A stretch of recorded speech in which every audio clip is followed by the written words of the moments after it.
Here in North Carolina, whether it's whole hog or shoulders, traditional barbecue is cooked with wood.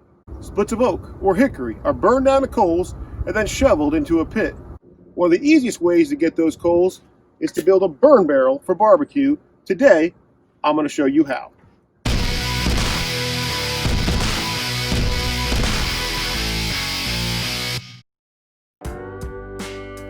For this project, you'll need a few things. Number one, a 55-gallon drum, preferably without a lid. If you buy one with one, just be careful not to cut the top rim.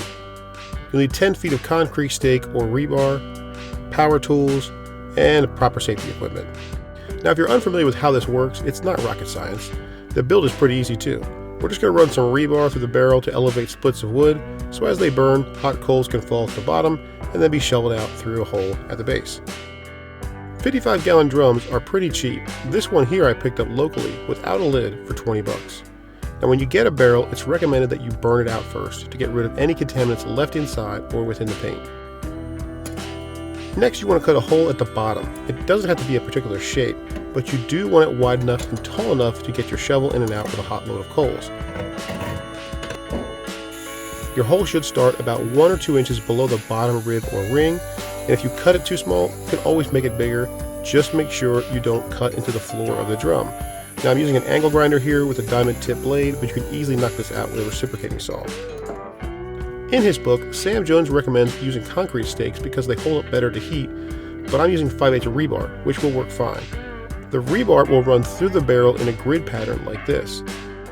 Because the diameter of these drums is about 23 inches, you should cut your 10 feet of rebar into measurements of 25, 24, and 23.5 inches. Next thing, you want to drill some holes so the rebar can slide through the barrel.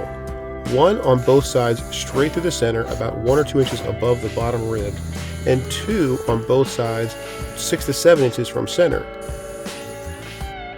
Then 2 90 degrees from the first, 3/4 of an inch to an inch above or below the other 6, and about 3.5 inches from center, again on both sides, so that 2 pieces of rebar can slide in perpendicularly.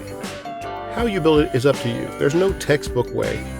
You can either step your way up using traditional bits or use a step bit, which I think is the easiest way. And since I'm using rebar that's 5/8 thick, all of the holes, minus the one straight through the center, need to be a size larger than the rebar to accommodate the curvature of the barrel. So in this case, 11/16.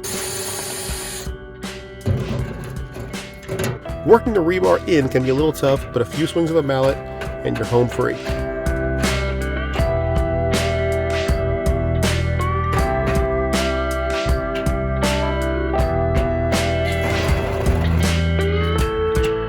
Any rebar is too long for your liking, you can always trim it off.